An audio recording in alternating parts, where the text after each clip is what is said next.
Dear students, स्वामी Keshavan online classes में आपका मैं अमित कुमार शर्मा स्वागत करता हूं। देखिए, आज हम लोग क्लास 9 कक्षा 9 का जो फर्स्ट चैप्टर है matter in our surroundings means हमारे आसपास के पदार्थ, इसके बारे में हम लोग आज डिस्कस करने वाले हैं। तो लेट्स स्टार्ट। देखिए, मैटर मीन्स पदार्थ। तो सबसे पहले हम लोग ये जानेंगे कि पदार्थ क्या है।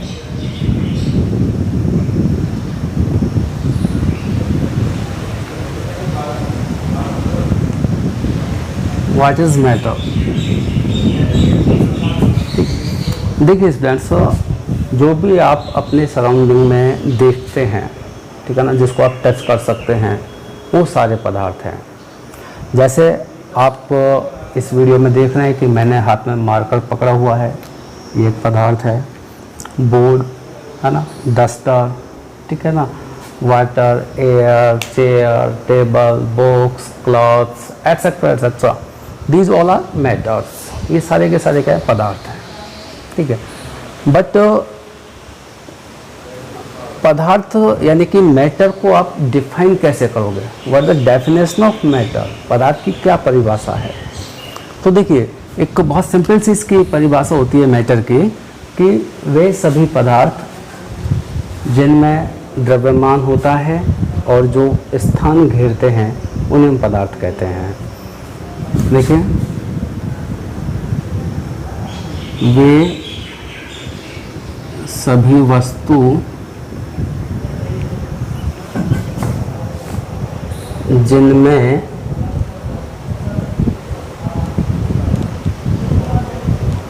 द्रव्यमान होता है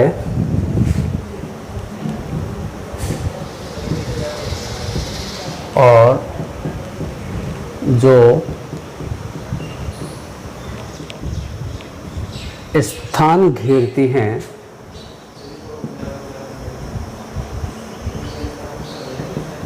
पदार्थ कहलाती हैं।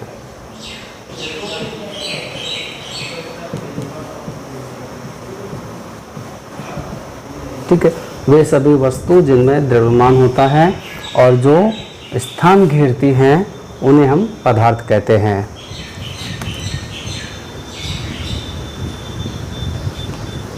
Things which have mass and occupy space are called matter.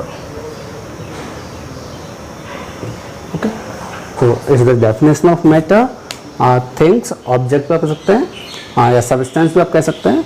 Things object या फिर substance which have mass and occupy space, ठीक है ना, यानी कि जिनमें द्रव्यमान होता है और जो स्थान घेरती है, जगह जो घेरती हैं, उन्हें हम मैटर कहते हैं।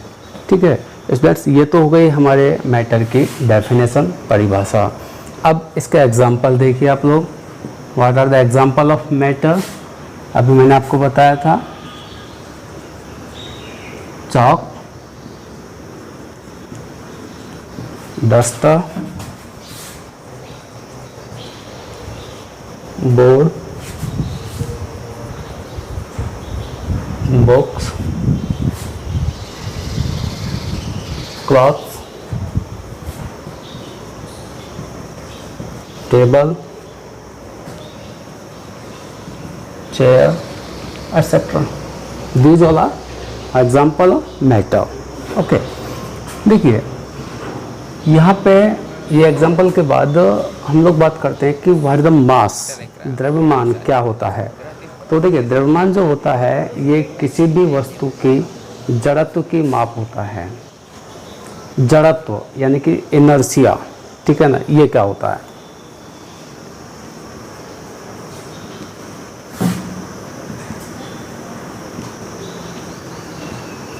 इनर्शिया,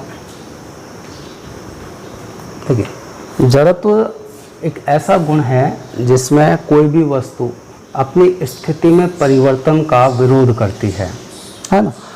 तो ये जो इनर्शिया है, ये जो जड़त्व है ना, ये डिपेंड करता है उस ऑब्जेक्ट के मास पे।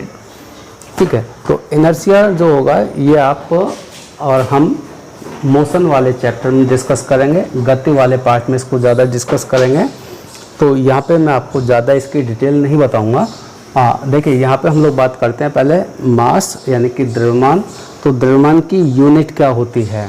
तो द्रव्यमान जो होता है, मास जो होता है, इसकी यूनिट होती है बेटा वो किलोग्राम, है ना। Unit of mass is kilogram.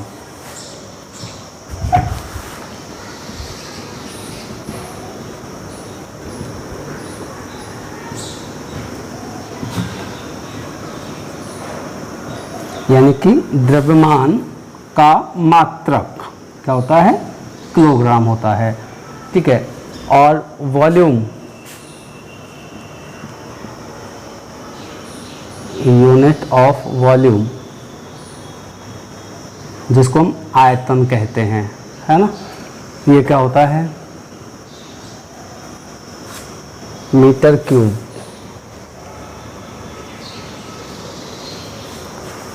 ठीक है बताओ।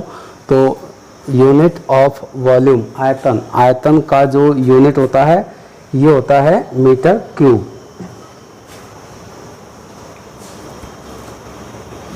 ठीक है, तो देखिए अब हम लोग आगे डिस्कस करते हैं कि ये जो मैटर है इसकी फिजिकल प्रॉपर्टीज़ क्या हैं, है ना, और इसकी केमिकल प्रॉपर्टीज़ क्या हैं। तो इस चैप्टर में फर्दर हम लोग डिस्कस करने वाले हैं फिजिकल प्रॉपर्टीज़ ऑफ मैटर।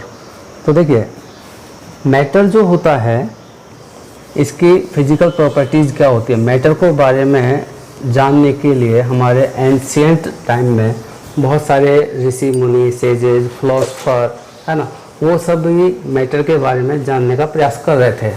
उन्होंने बहुत सारा अफोर्ड किया था, but due to lack of technology, lack of scientific approach, वो ज़्यादा कुछ इसके बारे में नहीं बता पाए थे। उन्होंने जो भी कुछ किया, ठीक है ना, वो सिर्फ अपनी नॉलेज के बेस पे किया था। कोई उनका साइंटिफिक या कहें कि उनका कोई प्रैक्टिकली पैरामीटर नहीं था उसको। तो next topic is physical properties of matter.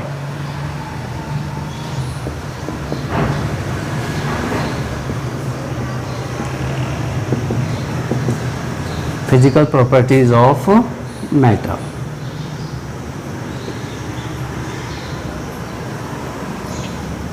यानी कि पदार्थों के भौतिक गुण, पदार्थों के भौतिक गुण।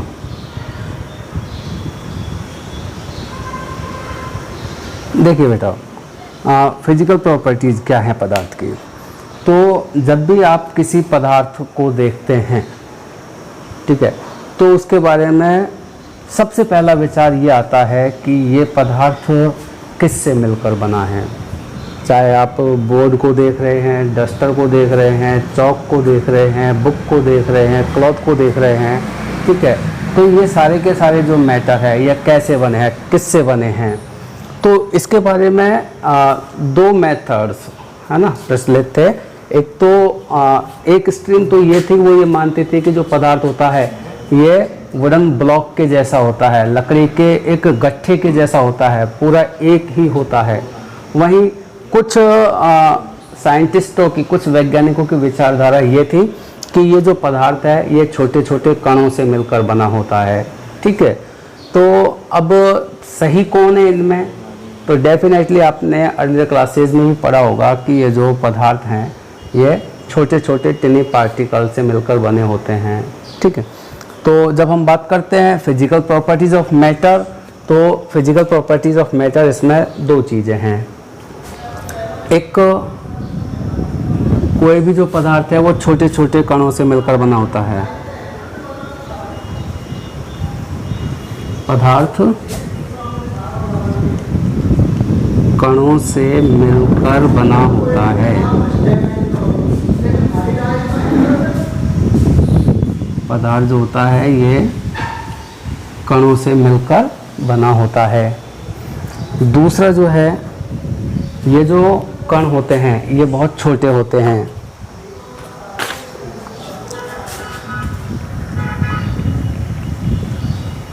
पदार्थ के कण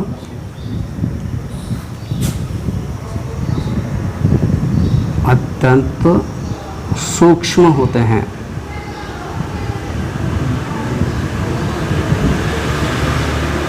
यानी कि जो पदार्थ है वो कणों से मिलकर होता है, मतलब पार्टिकल नेचर होता है मैटर का। जो भी मैटर है वो स्मॉल पार्टिकल से मिलकर बना होता है। जैसे आपने देखा होगा कि जब हम चौक को, है ना, डिवाइड करते हैं तो स्मॉल पार्ट्स में डिवाइड हो जाता है। उस पर और ज़्यादा फोर्स यदि आप अप्लाई करेंगे तो वो और स्मॉल पार्टिकल्स में टूट जाएगा। और जब आप उसको बिल्कुल पाउडर के रूप में कर देते हैं, बिल्कुल उसका चूरा बना देते हैं, तो आप देखेंगे कि उसके बहुत स्मॉल पार्टिकल्स, बहुत ही फाइन पार्टिकल्स हो जाते हैं। मीन्स ये जो चौक है वो छोटे छोटे पार्टिकल से मिलकर बना है। ठीक है बेटा।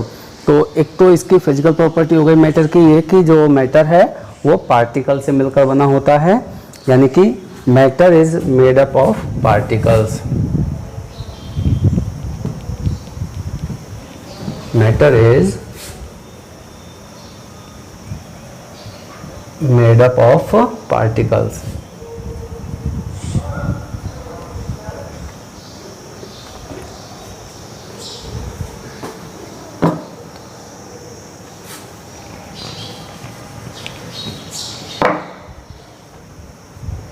पार्टिकल्स, है ना। और सेकंड, ये जो पार्टिकल्स होते हैं ये बहुत सूक्ष्म होते हैं। तो particles are very fine in nature. मतलब ये जो पार्टिकल्स होते हैं ये बहुत ज़्यादा सूक्ष्म होते हैं, बहुत ज़्यादा फाइन होते हैं। ठीक है। तो इन दोनों जो प्रॉपर्टीज़ हैं मैटर की, तो first is matter is made up of particles, यानी कि बहुत सारे छोटे छोटे कणों से मिलकर बना होता है। दूसरा, ये जो कण होते हैं, ये जो पार्टिकल्स होते हैं, ये बहुत ज़्यादा सूक्ष्म होते हैं, बहुत ज़्यादा छोटी आकृति के होते हैं। इनको हम दोनों प्रॉपर्टी को एक्सप्लेन करने के लिए एक्टिविटीज़ जो हैं जो आप कर सकते हैं। जैसे फर्स्ट वन, यदि आप इस प्रॉपर्टी को एक्सप्लेन करना चाहें, कणों से मिलकर बना होता है, तो इसके लिए हम लोग क्या करते हैं कि एक बीकर में एक ग्लास हम लोग लेंगे, इसमें आपको 100 ml ऑफ वाटर, ओके, ये हमने इसमें फिल किया हुआ है 100 ml वाटर।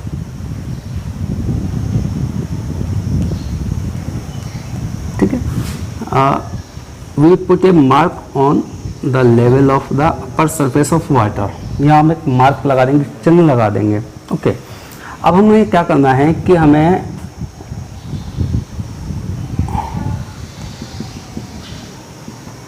वन और 2 टीस्पून शुगर और साल्ट,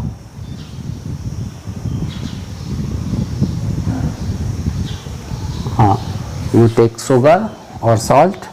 ठीक है। अब आपको करना क्या है, ये आपको इसमें डिज़ोल्व करना है और अच्छे से ग्लास रॉड की सहायता से इसको मिक्स कर देना है ना। इसको जब हम मिक्स करते हैं तो हम देखते हैं कि ये जो लेवल था, है ना, इसमें कोई चेंज नहीं आता है, एज इट इज़ रहता है। पहले जितना था वाटर का लेवल उतना ही यहाँ भी है। तो इससे ये चीज़ जो प्रूव हो रही है कि जो शुगर है ना, ये बहुत ज़्यादा स्मॉल पार्टिकल से मिलकर बना है। और ये जो शुगर है ये वाटर का जो मॉलिक्यूल है उसके बीच में जो स्पेस होता है, ठीक है ना, इंटर पार्टिकल स्पेस जिसको हम कहते हैं, उसके अंदर ये अरेंज हो जाता है। पूरी तरह से घुलने पर आपको ये दिखाई नहीं देगा। ठीक है। अब ये चीनी या नमक आपने इसमें डाल दिया, ओके, इसके बाद भी इसका लेवल इंक्रीज नहीं हुआ, कोई भी चेंज नहीं हुआ लेवल में, एज इट इज़ रहा। तो इससे ये चीज़ प्रूव हुआ कि ये जो पदार्थ है, जैसे हम लोग यहाँ पे वाटर की बात कर रहे हैं, तो वाटर जो है वो स्मॉल पार्टिकल से मिलकर बना होता है। अब ये जो पार्टिकल है ये बहुत ज़्यादा सूक्ष्म होते हैं, इसको भी एक्सप्लेन करने के लिए हम लोग एक एक्टिविटी कर सकते हैं। उसके लिए हम लोग क्या करना है, देखिए हमें एक बीकर लेना है, ये हमने बीकर लिया और बीकर में हमें वही 100 ml वाटर फिल करना है, ठीक है ना। ये है 100 ml ऑफ वाटर, ओके। इसमें हमें कुछ क्रिस्टल पोटेशियम परमैंगनेट के डालने हैं, है ना। 1 या 2 क्रिस्टल आप ले सकते हैं, 1 और 2 क्रिस्टल ऑफ पोटेशियम परमैंगनेट, ठीक है ना, पोटेशियम परमैंगनेट।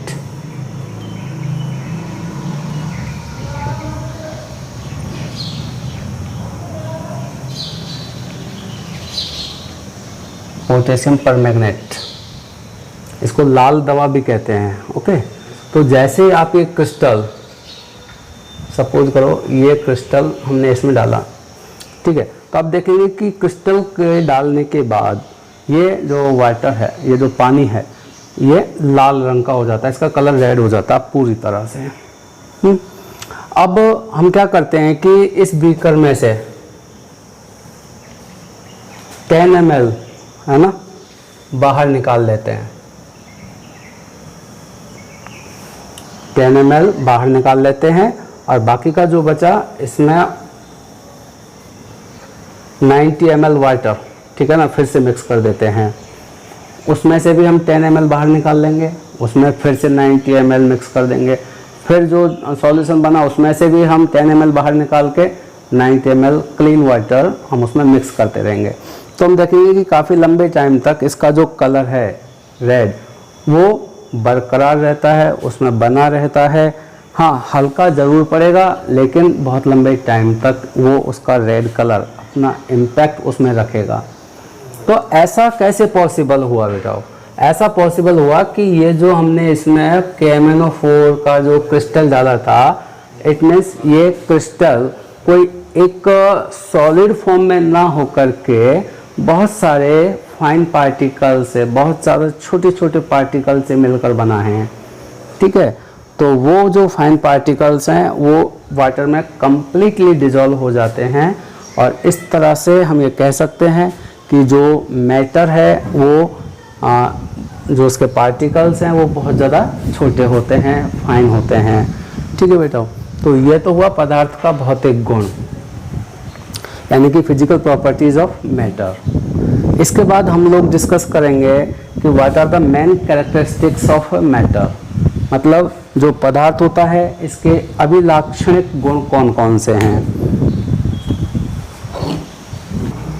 देखिए, जो नेक्स्ट टॉपिक है हमारा वो है characteristics of particle of matter, यानी कि ये जो पदार्थों के कण होते हैं इनके अभिलाक्षणिक गुण क्या होते हैं। देखिए, कोई भी जो पदार्थ है उसके जो अभिलाक्षणिक गुण हैं वो होते हैं तीन गुण हैं जो आपके कोर्स में है। सबसे पहला है कि ये जो पार्टिकल्स होते हैं, है ना, इनके बिटवीन स्पेस होता है, यानी कि particle of matter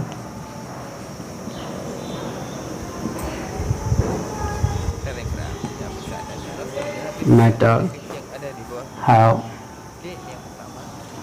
space between them.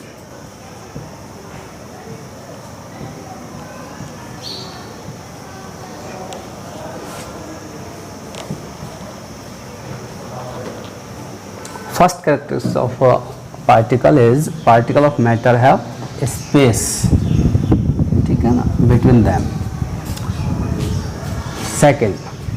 Second ये है कि जो पार्टिकल्स होते हैं, है ना, ये कंटिन्यू मूव करते रहते हैं।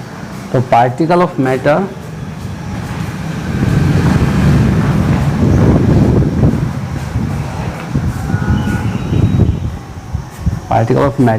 आर continuously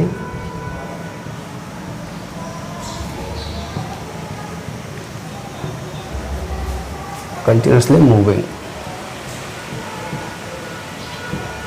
ठीक है, मतलब ये कंटिन्यू मूव करते रहते हैं। ओके, मतलब इनमें काइनेटिक एनर्जी होती है।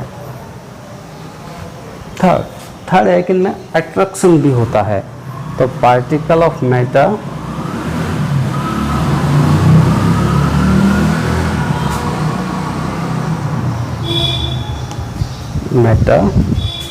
attract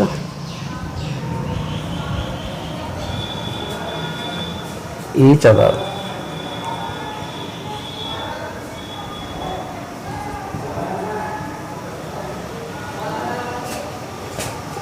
Okay,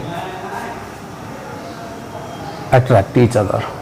तो characteristics of particle of matter is, first one, particle of matter have space between them. Second one, particle of matter are continuously moving.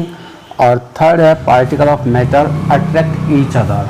Okay, यानी कि जो पदार्थ के कण होते हैं उनके बीच में रिक्त स्थान होता है।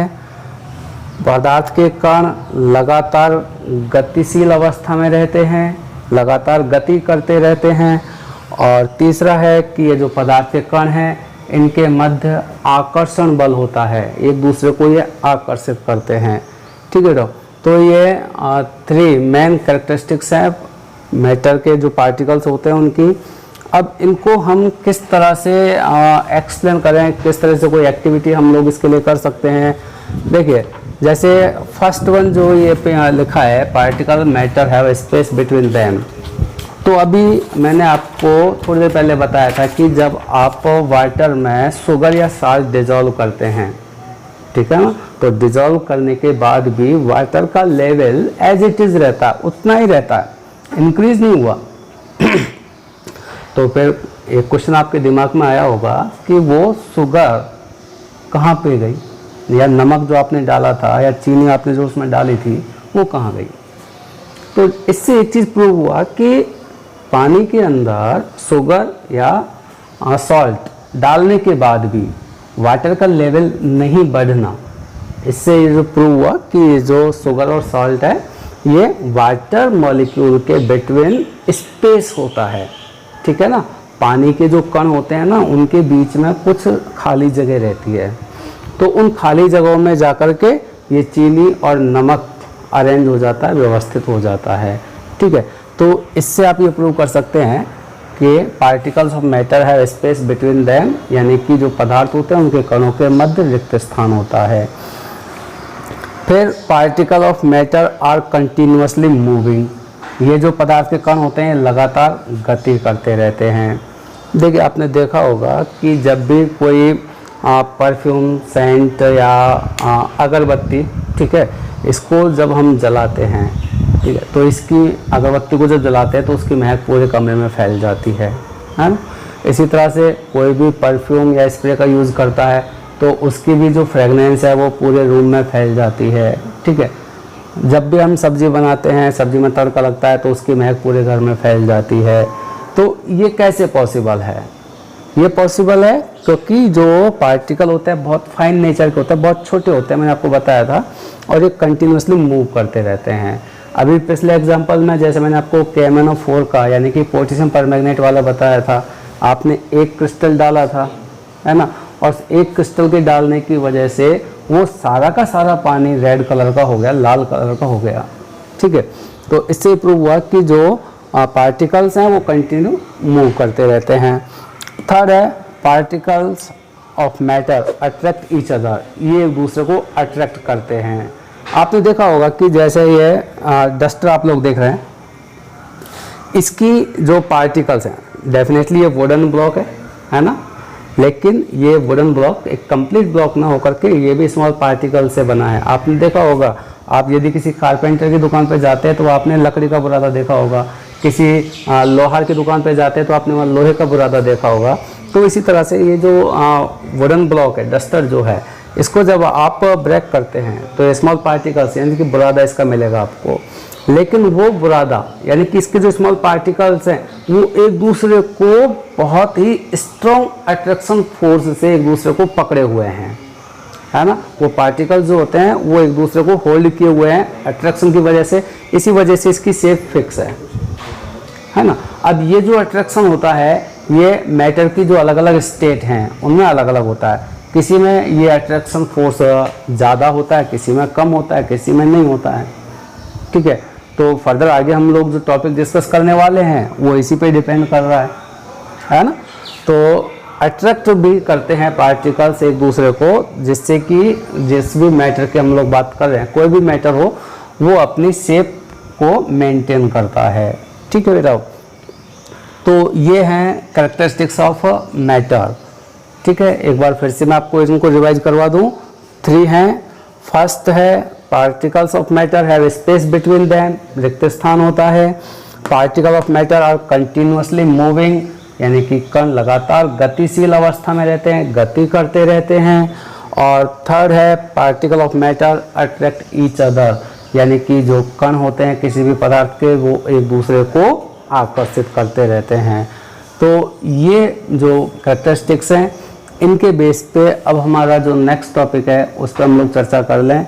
और नेक्स्ट टॉपिक आपका आता है पदार्थ की अवस्थाएं, यानी कि स्टेजेस ऑफ मैटर।